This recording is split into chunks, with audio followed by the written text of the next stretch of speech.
Well, welcome back everybody, and it seems like everyone enjoyed the exterior tour of USS Texas in Drydock back when I was able to have a look at her in February of 2023, and so we're back in the following month with a look at Texas from the interior.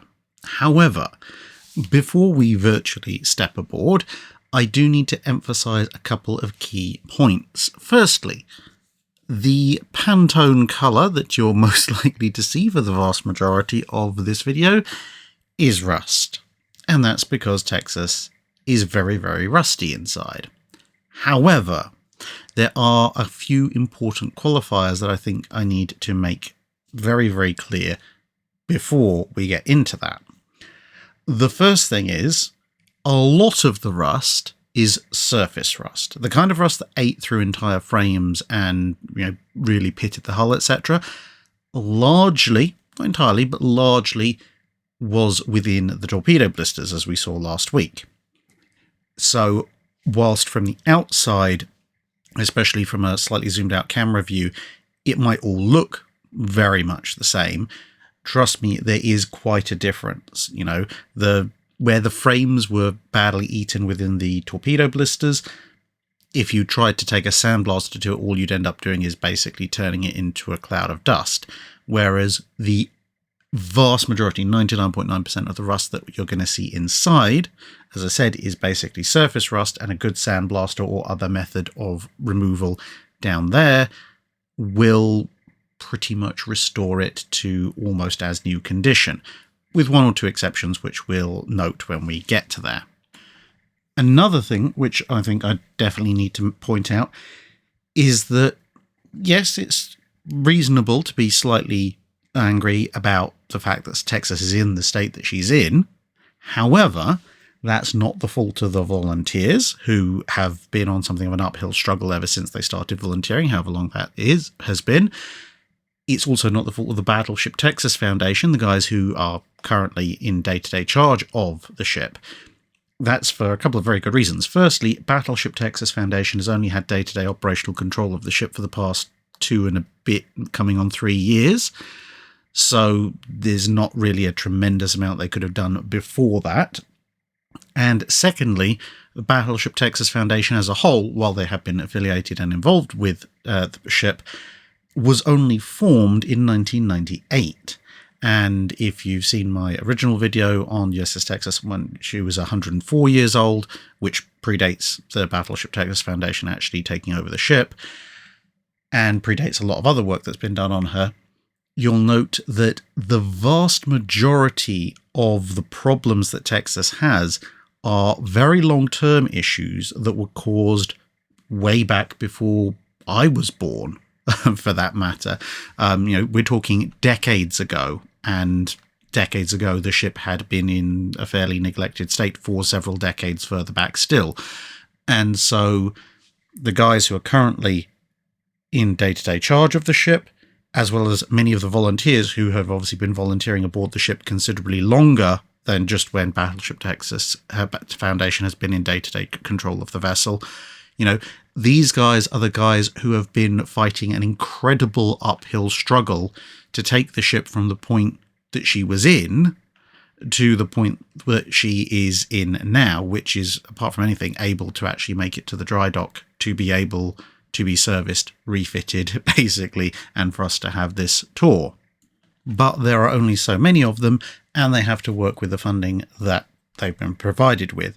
So, as I said, feel free to mourn the fact that she is so rusty, but, at the same time, please make sure to point out that all credit has to go to the guys who have fought to keep the ship afloat, to patch up the worst of the damage, and to raise the funds to get her ready for the operation that's being undertaken as we speak.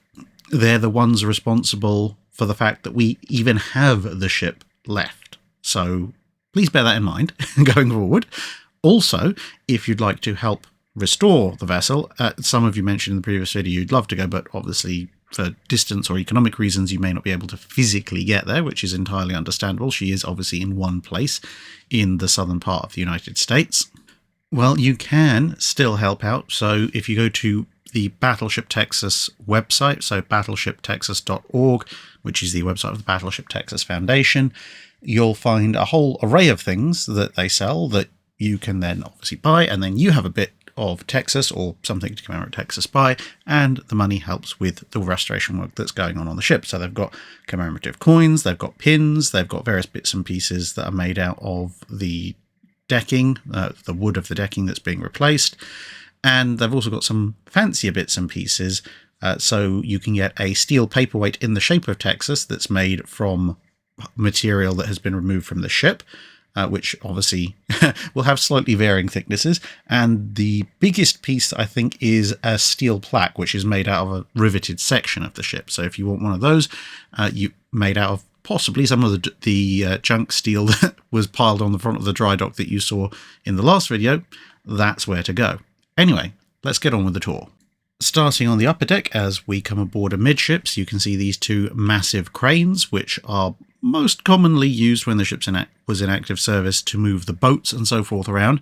But something that aficionados of the ship's history will note is this kind of tub cylinder thing that's stuck on top of the both of them, but you can see the right hand one here, which is obviously adjacent to one of the funnels.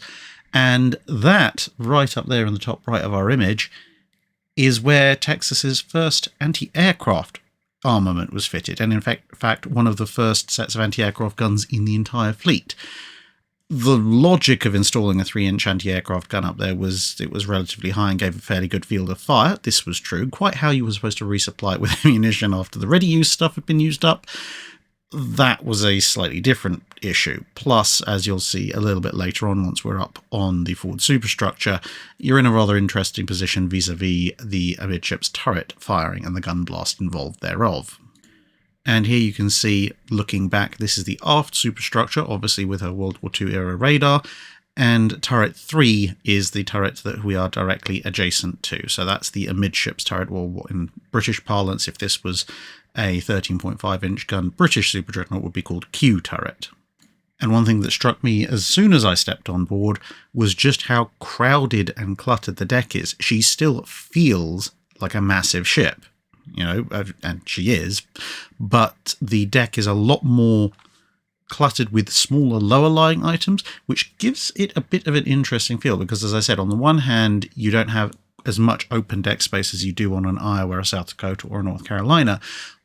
On the other hand, because you don't have as much amidships superstructure, the overall deck width that's available, cluttered though it may be, actually makes the ship feel a little bit larger. So, at least as far as my experience was concerned, depending on where exactly you are on the ship, you can suddenly feel like you're on a much smaller vessel or potentially on a much larger vessel than other museum battleships, which are on paper and in physical reality actually much bigger vessels. In any case, this is the gun barrel, or both gun barrels actually, there's one just sticking out just underneath there, of turret 3. So yeah, if you want to talk about narrow clearances for guns, you cannot fit in that gap. In fact, there's very little that'll fit in the gap between the guns of turret 3 there in its rest position and these ventilators and right behind it. So this gives you an idea of just how tight this design was. And this is another view of turret 3, and you can see this is very definitely a World War I era design. The sides of the turret are very curved, not like the big, relatively slab-sided turrets of the triple 16-inch variety that you find on most US museum ships. And you can see it's also not very tall either, in part, although not entirely, because of course Texas's guns don't have to elevate, or, well, physically can't elevate anywhere near as much as US fast battleship guns, but there are a number of other design considerations involved as well, and you can see those two cranes with their little tubs on top further back. Now, we move further aft still, and we're next to the barbette for turret 4, which is super firing over turret 5. And you can tell from the fact that the barbette height and appearance of turret 5 is very similar to 3 that, you know, turret 3 is on the same level as 1 and 5, whereas turrets 2 and 4, the super firing ones, are on this much taller barbette, taller than the person at least. And that makes logical sense, because why put your amidships turret on a taller barbette and thus have more weight and more stability issues when you don't need to. And here you can see, looking back now at turret 4, the actual height of that barbette, and again, just how economically designed the ship was. That barbette extends exactly just as high as is needed to clear turret 5 and no further. To the right you can see the variety of gun shields. Those are of course for the anti-aircraft armament that Texas was fitted with in World War II, which means that actually in her original service form back in World War I and portions of the interwar period, this deck space would have been even more open than it feels at the moment, referencing what I said earlier. And then, of course, you've got the aft superstructure with some World War II modifications, most especially that big panel of radar stuck up at the top there. Artistic shot of a pair of 14-inch guns, just because I could. And then coming to the aftmost portion of the ship, again, a couple more World War II era gun tubs, and looking back at turrets 4 and 5 with the aft superstructure as well. The massive grid array you can see off to the right is because just adjacent to the dry dock that Texas is being serviced in, there at least in February, was a giant offshore oil platform, and that I think is part of its legs sticking up because of course they've had to take those legs up to fit it into the dry dock. So that's not anything to do with the refit of the battleship. This, however, is very relevant to the refit of the battleship. Now, if my memory serves me correctly, this was the mounting point for one of the ship's 5-inch guns, which, well, spoiler alert, it's been removed. So you can see some of the wood decking, which obviously it's been bolted to, some of the bolts there as well. And you can see the contrast between the decking around it, which we're all standing on, and the decking that was preserved, ironically enough, underneath the 5-inch gun, and then another layer of decking, as you can see at the forward end, which has been removed partly by the removal of the gun, but you can see some of the pins that we used and the bolts that we used to hold the deck in, which have been exposed by the removal of the surrounding wood. So there's multiple layers of this wooden decking going on. And all that was on our passage forward to the bridge, or rather one of the potential areas that you could call the bridge. As the viewing slots might give away, this is within the conning tower. So if you like, you might call this the battle bridge if you're a Star Trek fan. And compared to the interior of the conning tower that you'd see, say, on an Iowa class, you can go back and watch some of the other videos from the US tour to see that, particularly USS New Jersey's one. Well, yeah, there's not a huge amount in here. And okay, some equipment has been removed over time and does need to be restored, but there still wasn't a huge amount in here, as you can see. We've got a compass for navigation.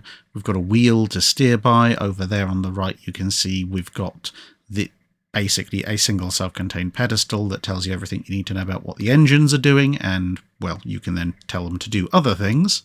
But these little slots are all you have to look out in order to work out what on earth is going on around you and issue orders appropriately, or if you're in charge of the ship's wheel, to navigate by, unless somebody outside is conveniently phoning directions down to you. And if you're lucky enough to get up close and personal with one of these little slots, well, this is what you could see out of the foremost one, the one that we were just looking through. So, yeah, surprisingly enough, the area around Galveston is actually quite busy with shipping, but it really is a bit of a letterbox view. So something that you'll notice as we go around the ship is that it has a very different feel to other museum ships. I hesitate to use the word analog because, of course, for the most part, even the newer museum battleships are not digital, but also using the phrase steampunk is very out of place. So I hope you understand what I say when I say it feels very much more like what you would call an analog battleship. But in any case, this gives you some idea of just how thick the steel protecting this area of the ship is. Obviously, this is why the conning tower has to be quite small, because that's a lot of steel, and it weighs a fair amount. So you can't make the conning tower too big, otherwise you're going to have serious stability issues. And in the floor, there's this little square hatch. Now you might think, well, Drac, that's just an inspection hatch to check on some little cables and stuff that's stuck underneath the conning tower. Well, no. Theoretically, someone can get in there.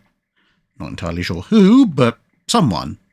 And that's because that little hatch actually leads down to this. Now, you can tell from the ladder rungs over there on the right, you are supposed to be able to go up and down this.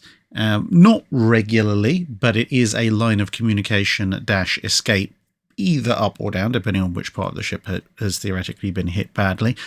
However, over time, because it's a little armoured tube that runs from deep in the ship to what's pretty high up in the ship, various people with various refits thought, I know, I need to run this system, whether it be cabling or piping or what have you, up to the upper portions of the ship. I'll run it through this convenient tube where it will be protected and out of the way, which leads to this mess, which I highly doubt that anybody is going to be able to actually go up or down without some serious clearing going on.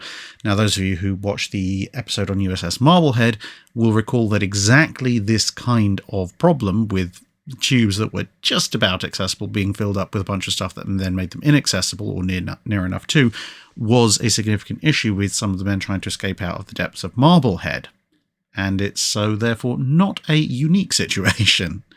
And nearby we have the world's smallest gunnery control station. So as you can tell from on the top left, we've got the range and deflection for the turrets. And just flipping over to the other side, we've got a variety of buttons that we can push if we are the fire control. So you can see just through the door or hatchway there, the rest of this level that we're on at the moment is relatively confined in the upper superstructure.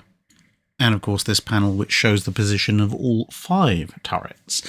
Now, this isn't the full extent of the ship's ability to fire. This is obviously just the bridge level gunnery control station, so you can see what's going on and order the guns to fire, but the majority of the fire control calculations are being done deeper in the ship, because although Texas is an old ship, she still post-dates the introduction of rangefinder and direct control firing. So this is kind of an upper end area which can communicate with the bridge and communicate the bridge's orders, but is not the heart of the ship's ability to destroy its enemies. Nice thick armoured door leading us through into the rest of the ship, and again you can see slightly different design area to what you've seen on most other ships. You got a single dogging clamp there, but then a wheel for much more major locking. And if you look very carefully at the bottom left down there, you'll also see there is a toothed gear which helps you open and close this thing, because you're not moving this on your own. This has to be very finely balanced, otherwise it's going nowhere. So we are now heading further into the ship, although as you can see from the porthole we're still above the waterline. And yes, those beams above your head are deflecting. That is not an optical illusion. We'll come to the reason why a little bit later on. Now, these bunks, or the bases of them, will be very familiar to those of you who've seen the other videos, because this is pretty much unchanged during the entire duration of the first half of the 20th century for the US Navy, but their location is a bit unusual. As you can probably tell, we're out still in a corridor, and this is because when Texas went into service in World War II, obviously when she'd originally been designed, there was no such thing as anti-aircraft weaponry, whereas by the time she's in service for, say, something like the D-Day landings, there very much is anti-aircraft weaponry, and there's a lot of it, and her original crew quarters just cannot support all the additional men. And so one of the solutions is, well, we'll stick a bunch of bunks in the corridors, and that gives us more accommodation space. Now we just have to find somewhere to feed them all. Now, as we continue moving forward through the ship, this is about as far forward as you can go. Yes, this is literally the bow of the ship. Yes, those are hull plates curving down. We're, an inch of steel away from open air. But again, it gives you an idea of just how much space on Texas was used, because even here, we're actually in an operational compartment.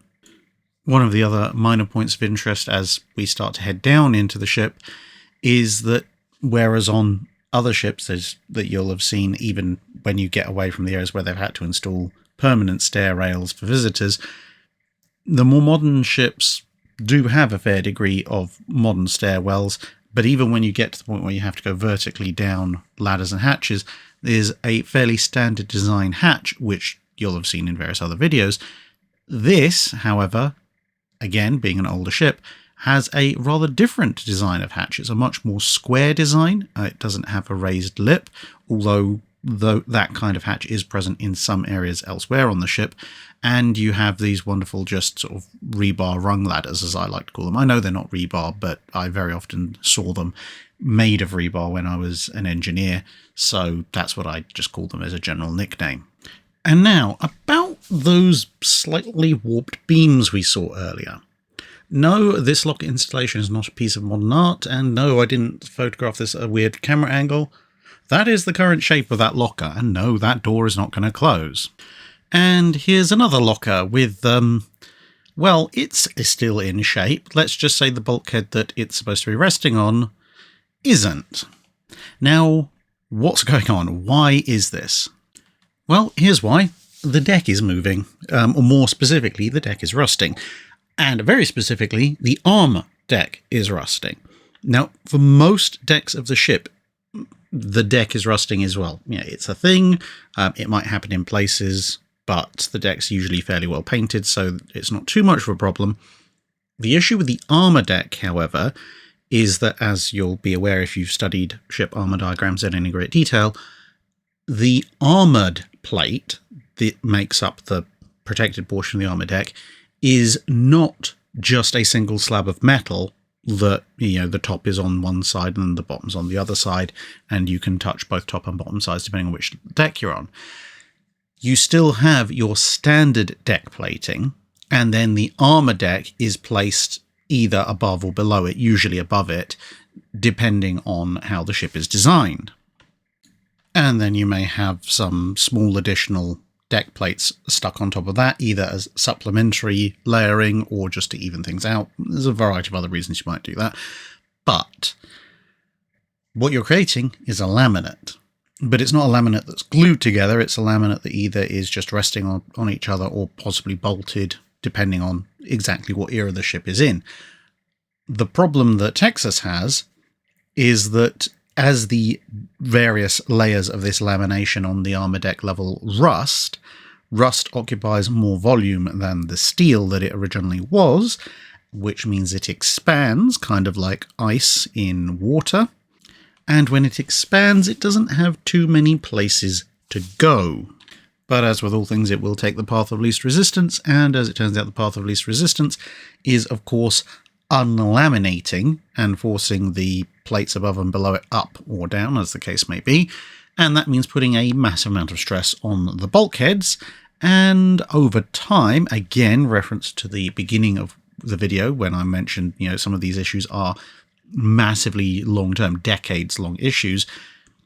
Once that rust starts to cause the plate to rise and that pressure is exerted on the bulkheads, a lot of the bulkheads just can't take it and they start to bend and crumple, like you can see here.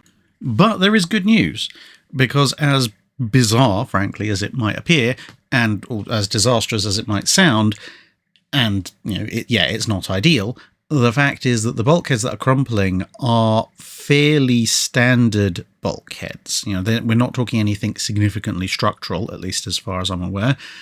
And as a result, they can eventually be straightened back out. What needs to be done eventually, when obviously there's the time and the money available for it, is for equipment to be gotten down to the armor deck level, and then the deck plates that have been raised, like the one you saw earlier, can be taken off. The rust that has grown between it and the armor plate can be scoured away, everything can be sealed up, everything can be reset, and then you can move the bulkheads back into place, presumably by some form of compression jack or similar. So it's annoying, it's expensive, but at the state it's at the moment, it's not a threat, and they do know what they're going to do about it. Now, onto something a little bit more cheerful. Still on this level, we came to a wardroom, and, well, even on a steel battleship, randomly having open fires dotting the ship is discouraged, to say the least.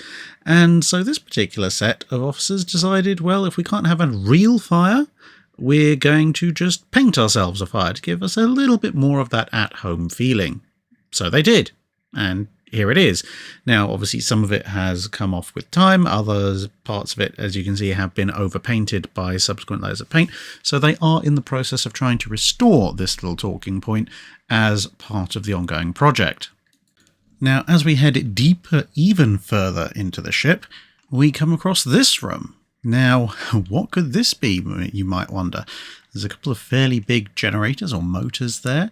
There's this big black cabinet, and there's this array of cylinders with a couple of dials that go all the way up to 5,000.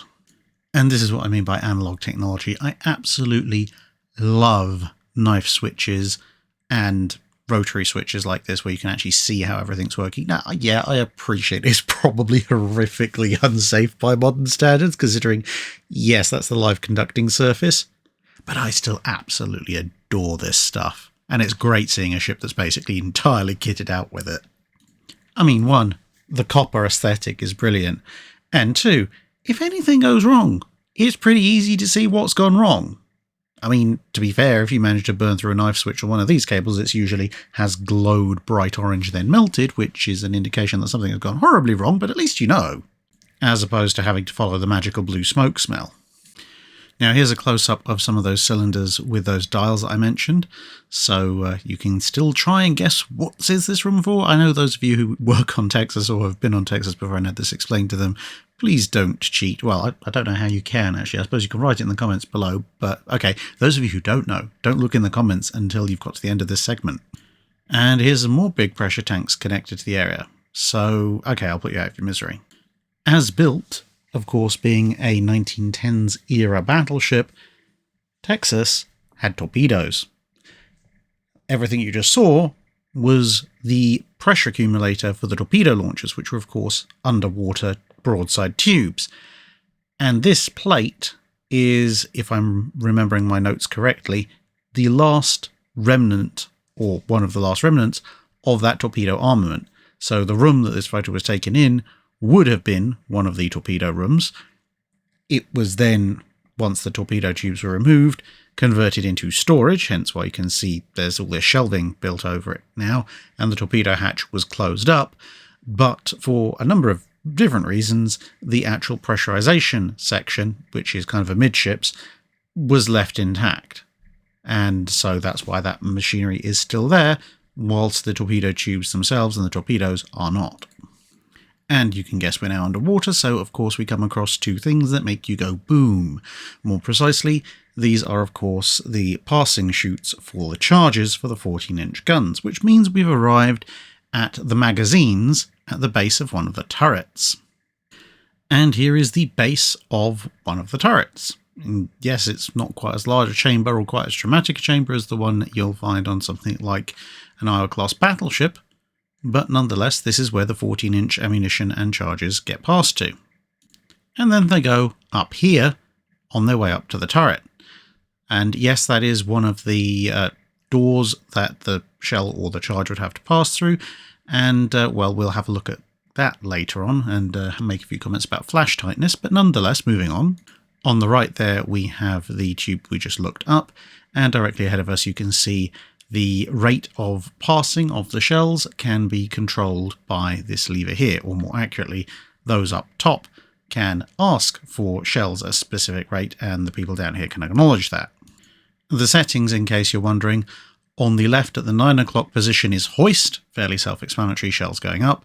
The lower left, roughly 7 o'clock position, is ready, i.e. there is something ready to go up. The roughly 5 o'clock position on the lower right is stop, again fairly self-explanatory, nothing further will be done.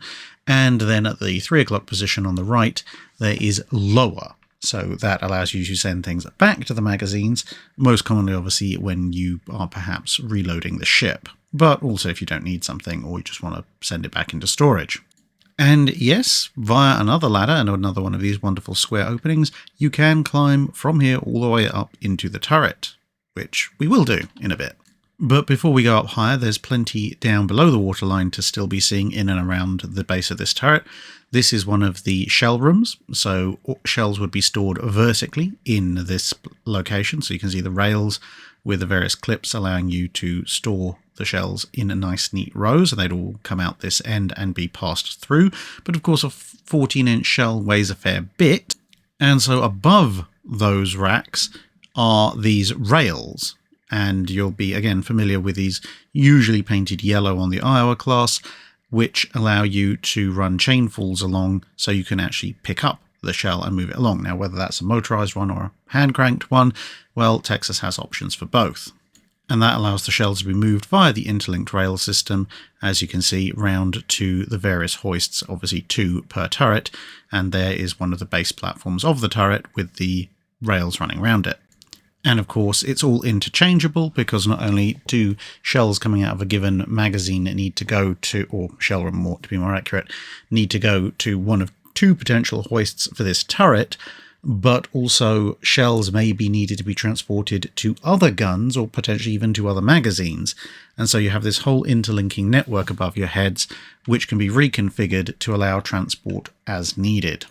But within the ring of this particular turret, you would also have some ready-use ammunition, if you like. Shells being relatively inert, they could also be stored here, and this would obviously allow them to be transported somewhat faster, because then you didn't have to get them out of the shell room and along all that rail system. They could go almost pretty much straight into the hoists. A big difference compared to the newer battleships is, of course, as you can see with this single round here, and with all these little posts in the ground, the shells on Texas would be stored nose down for ready use. And from this position you can look up and see the teeth that are part of the gear that allows the turret to rotate.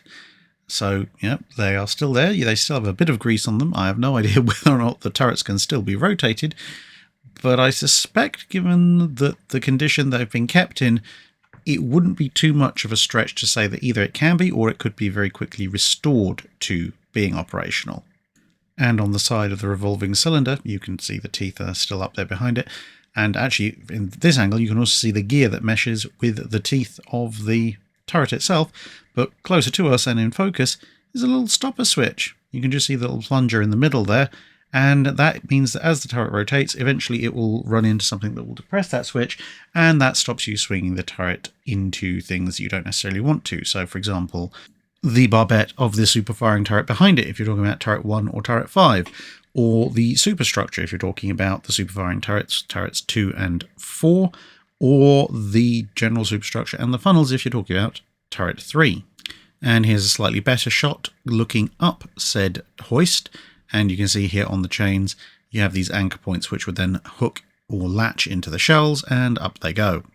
But slightly away from the turret and still on the same level, we also have a magazine for the 3-inch guns. Bear in mind, as we said, the 3-inch guns initially installed very early in Texas's life as anti-aircraft weapons, and would remain in one way, shape or form aboard Texas for a good chunk of her operational career.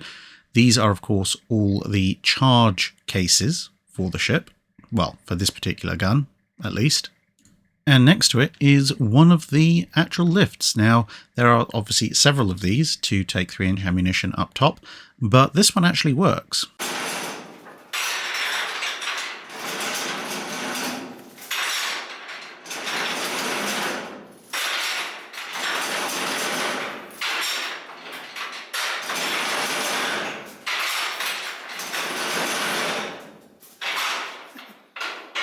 Now, granted, it is being manually actuated because, well, I think the motor needs a bit of maintenance, but the main thing is the system itself works, and once that motor has power restored to it, it could work considerably faster than that.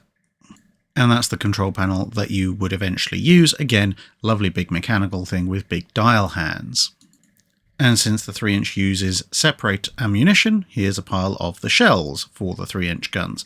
So those would be sent up, and then you would feed them into the gun, and then you'd follow up with the charges, which you saw were in those cases.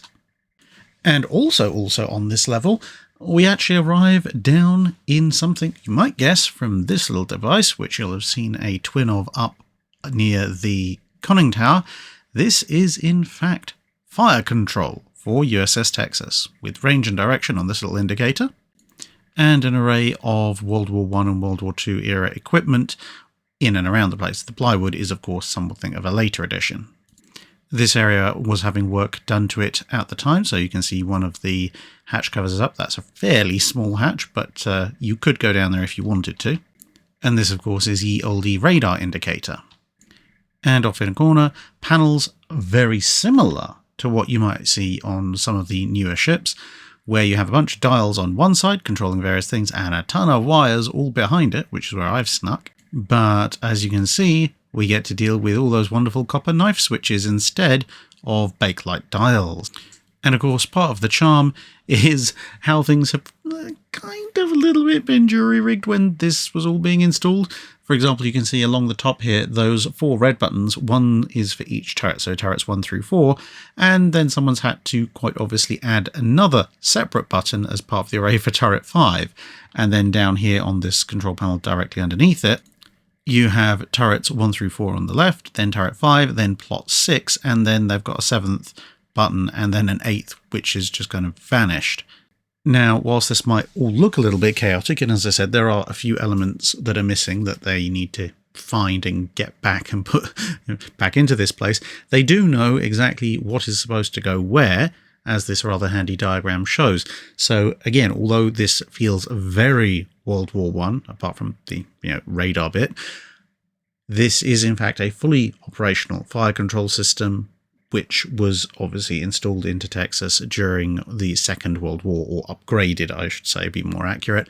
And you can see from the diagram that you've got a huge variety of radar input, as well as the various guns, the 14-inch guns, 3-inch guns, and some 5-inch guns as well. So Texas is actually just as capable of radar-guided fire control as many other vessels of the Second World War.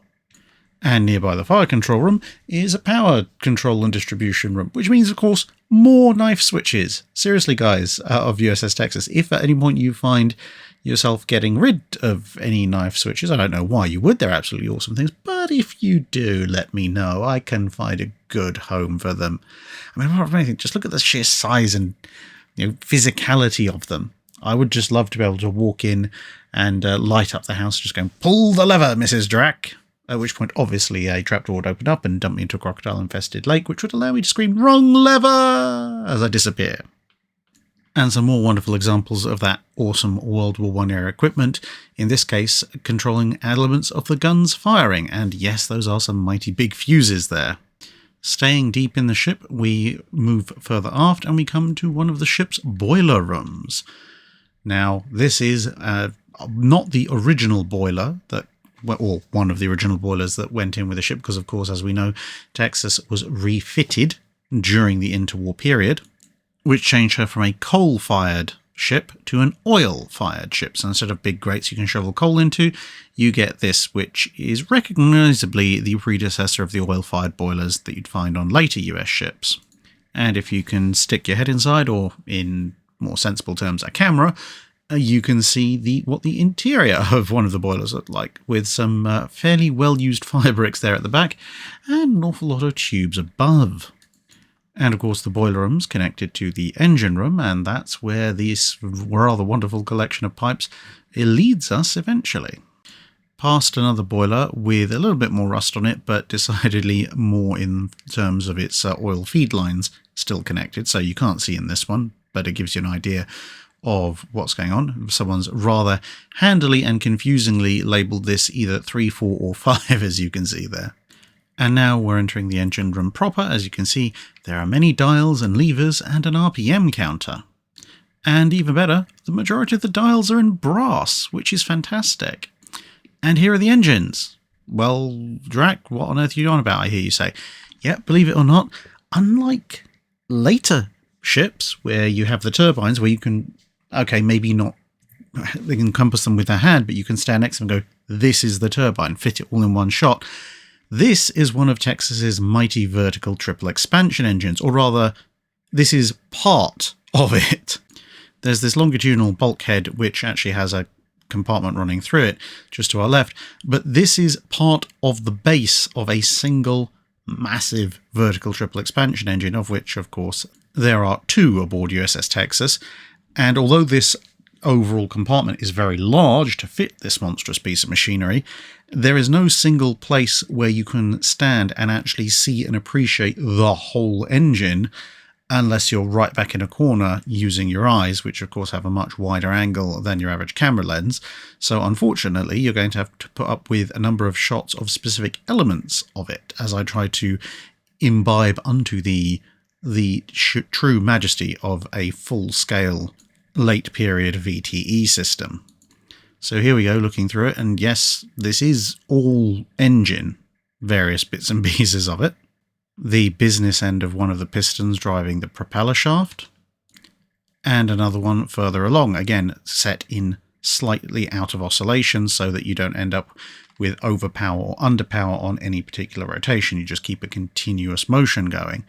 And the fact that we're now up on a gantry and this is all driving the propeller shaft, so the actual engine itself is above us, gives you some idea of the sheer scale of this device.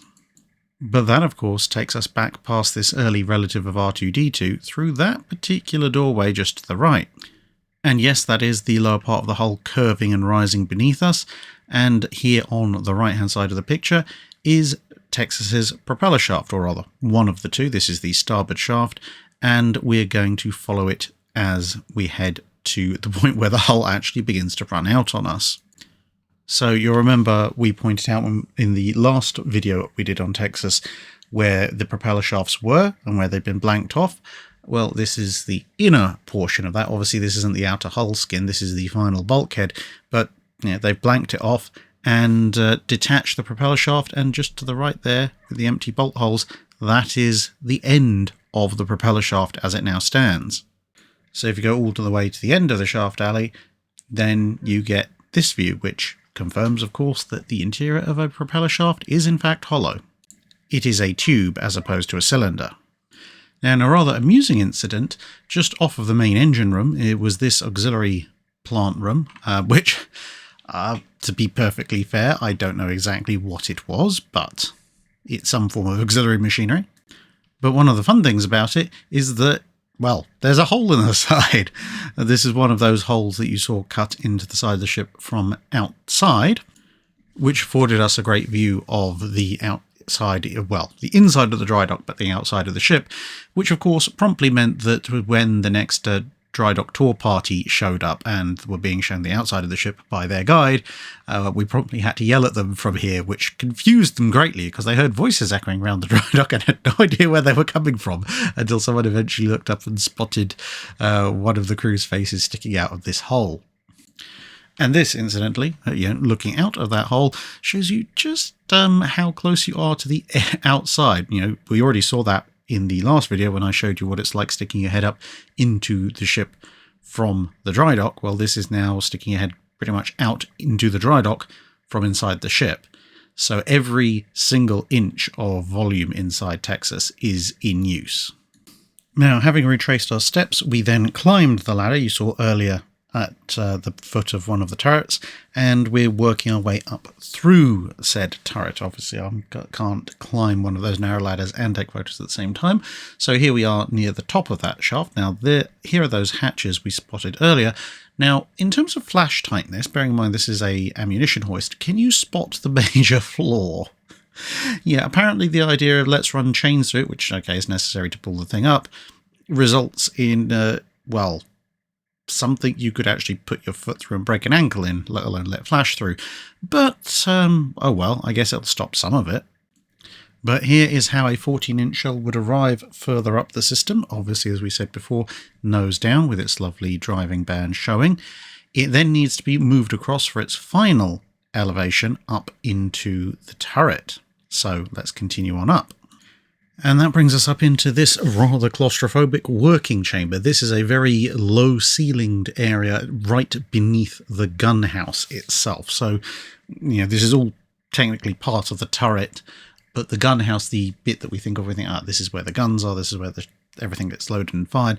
That's immediately above us, just above this little ceiling here. But as you can tell from the shape of this little hatch, this is where a charge would pop up, a charge bag, and then slide down here and be fed up the last stage into the gun house itself. And here's one of those last stage rams. As you can see, it's got a very short distance to go, just has to push it up through what's the ceiling here, but is also the floor just above us.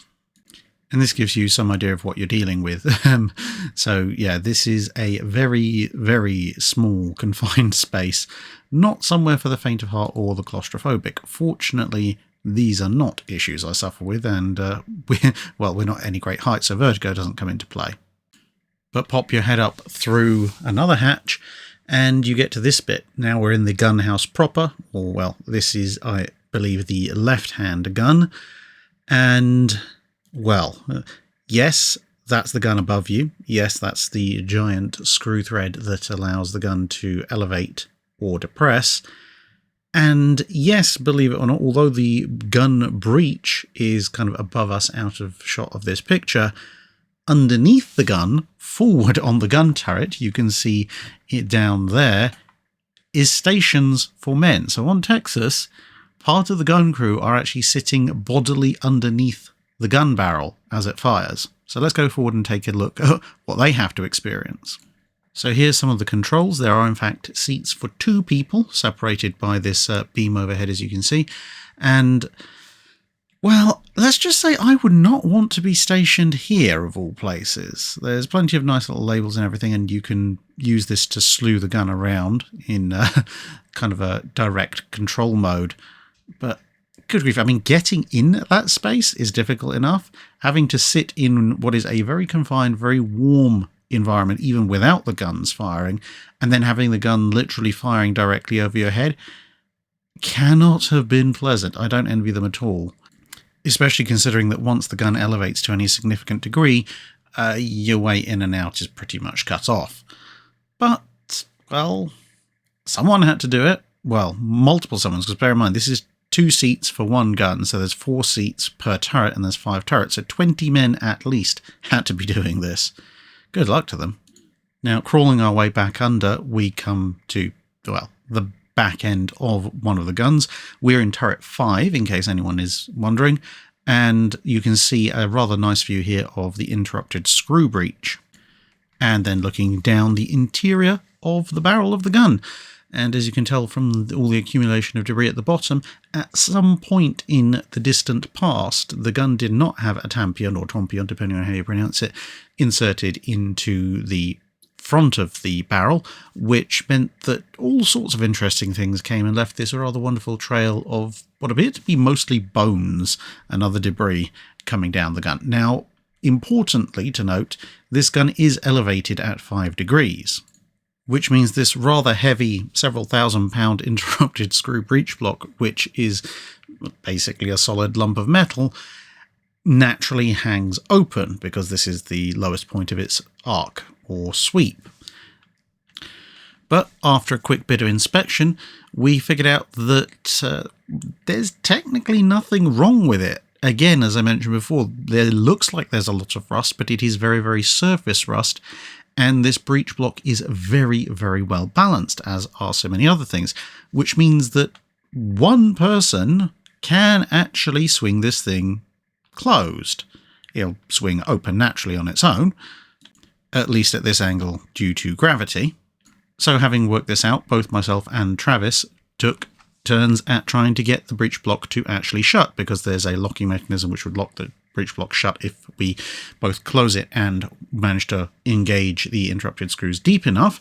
So since obviously I was holding the camera, I got a picture of Travis giving it a shot, and we actually both managed to get the breech block to swing fully shut. This is obviously it on its way to being shut.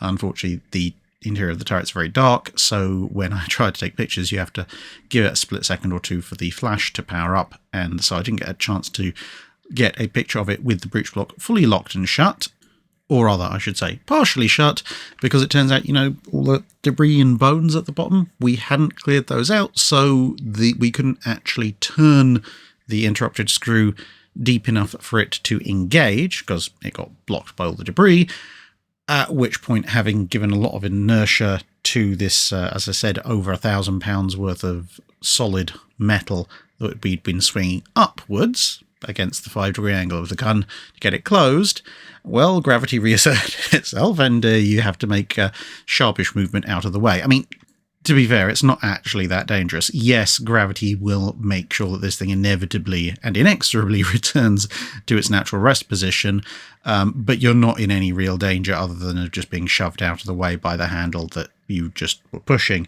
and you know, just go with it and it's fine, or get out the way and that's slightly better. And then, of course, like the smart people we are, we came to the conclusion that the best solution, it was then to just, you know, clear out the debris from the interrupted screw section of the breech and try again, which we did. And we managed to actually get it to shut. And then we reopened it and put it back in the correct position because we are responsible people. Yeah, not many people can say they've closed the breech on a 14-inch gun, but there you go. Fun times. And at this point, it was getting a little bit late in the day, and it was getting very warm in that turret. So we decided to decamp for one last look. Having been to the depths of the ship, we went now to the highest point that we could find on the ship that was still rated as safe to access. And so this is obviously on the forward superstructure, looking down at turrets 1 and 2 and looking over the dock. And then one level higher still. But of course, we're nowhere near as tall as you could theoretically get aboard Texas once she's been fully restored. A quick spin around reveals a fair bit of the superstructure still to go. So onwards and upwards, as they say. And so this is the highest point that we could reach at this stage. So looking back, as you can see, we are at roughly the same height as the forefunnel and a little bit higher than those two king post cranes. And you can see on the left-hand side there, one of the upper mounts that I was talking about where they originally put a 3-inch gun. Now, there are a few other little interesting bits and pieces in the interior of Texas that I got to see, like the steering compartment and so on and so forth. But since we're running up pretty much to time, I think, for your average Wednesday video, this is probably a good place to call it. And it gives me something else to show you at another time. So once again, absolutely massive thanks to everybody involved with Battleship Texas Foundation, not only for obviously letting me aboard and letting me take all these photos and then letting me show you all the stuff that can be found aboard USS Texas, which hopefully in the next few years everybody else will be able to experience at least a good portion of it. But also, obviously, thanks to them for saving Texas in the first place and getting her to Galveston, where not only can she be toured and visited, but she can also obviously be refitted and returned to a new home, wherever that may be. Now, as of the time of release of this video, there are more dry dock dates available, as Texas looks like she's staying in dry dock a little bit longer than she was planned to before. So that's good for everybody, because that means if you want to go and see Texas in her dry dock, there's now even more opportunities to do so, once again via their website. And as I said at the beginning of the video, if you want to support them but you can't physically get there, you can still own a bit of Texas by purchasing such from their shop, which again, link in the video description below. And so hopefully in maybe 6 to 8 months or so, we'll get to see another site like this, maybe sooner or maybe later, who knows, as Texas returns to the water once more, and then at some point in the future, we'll hear about where she's going to live permanently. In any case, many thanks once again to all of you who are watching. Many thanks to Battleship Texas Foundation and all the guys who showed me around and put up with the fact I was half spaced out on 3 hours sleep and 3 time zone shifts. And I hope to see everybody back at USS Texas again when she does take to the water once more, because that will be awesome. Thanks guys, and bye for now. That's it for this video. Thanks for watching. If you have a comment or suggestion for a ship to review, let us know in the comments below. Don't forget to comment on the pinned post for dry dock questions.